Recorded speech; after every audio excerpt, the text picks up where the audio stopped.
Әдебиеттік оқу. Тақырыбы найзағай. Авторы Дәулет Қасенов. Қане балалар, барлығымыз тыңдаймыз.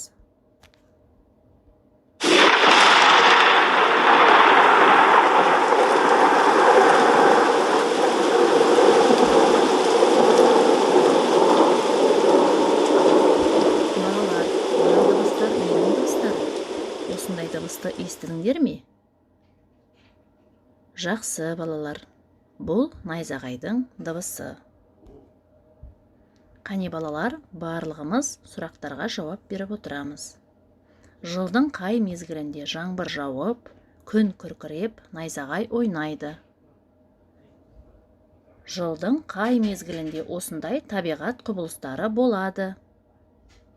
Найзағай адам өміріне қауіпті ме?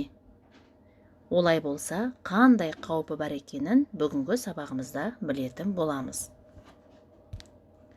Барлығымыз оқулығымыздың 88-89 бетін ашып, найзағай мәтінін түсініп оқимыз. Мәтінді дауыстап оқып, мәтіндегі негізгі ойды анықтаймыз. Қане барлығымыз бірге көреміз. Ал будақ жаңбырлы күндері аспанда найзағай жиі жарқылдайды. Ол бұлт пен жер арасында болатын, ұзындығы бірнеше шақырымға жететін электрлік ұшқындар разряд. Найзағай табиғи құбылыс. Оның жарқылы үлкен разрядты тоқпен тең. Температурасы 300 000 градусқа дейін жетеді. Бұл дегеніміз күн аймағындағы температурадан 6 есе жоғары. Найзағай адамға түссе, оның соңы өлімге алып келуі мүмкін. Жыл сайын әлемде найзағайдың кесірінен 3000 адам қайтыс болады екен. Естеріңізде болсын, жасын биік ғимараттарға және жылтыр заттарға түседі. Ең дұрысы, жаңбырлы күндері күн күркіресе, сыртқа шықпағаныңыз дұрыс.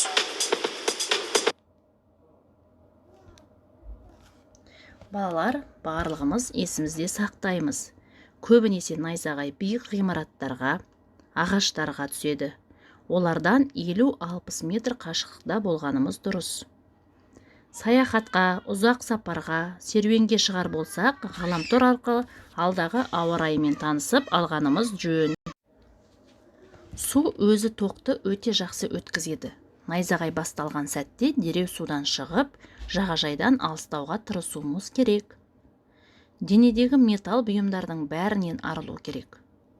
Найзағай кезінде жерге жатуға, ағаштың астын тасалауға, бір орында тұруға да, жылдам жүруге де, жүгіруге де болмайды. Бір қалыпты жылдамдық сақтаған дұрыс. Үйде электрмен жұмыс істейтін барлық аппаратты өшіріп, есік терезені жабу керек. Қане балалар, барлығымыз тапсырмаға қарап, адасқан сөздер ойынын ойнаймыз. Мәтінге сүйеніп орындаймыз.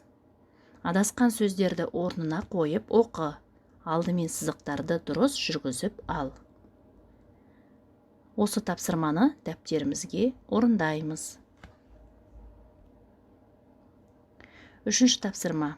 5 жолды өлең құрастыр. Бірінші. Не? Найзағай. Осы найзағай сөзін пайдаланып, 5 жолды өлең құрастырамыз. Екінші. Қандай? 2 сөз жазамыз. Үшінші. Не істеді деген сұраққа 3 сөз жазамыз.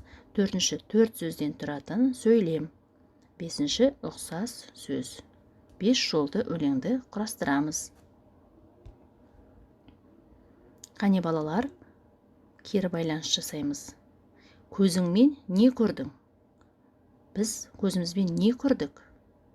Құлағыңмен не естідің? Жүрегіңмен не сездің? Ойымызды жазамыз. Тапсырма. Оқулығымыздағы 88-89 бетті оқимыз. 90 беттегі 3-ші тапсырманы дәптерге орындап, 5 жолды өлеңді жазамыз.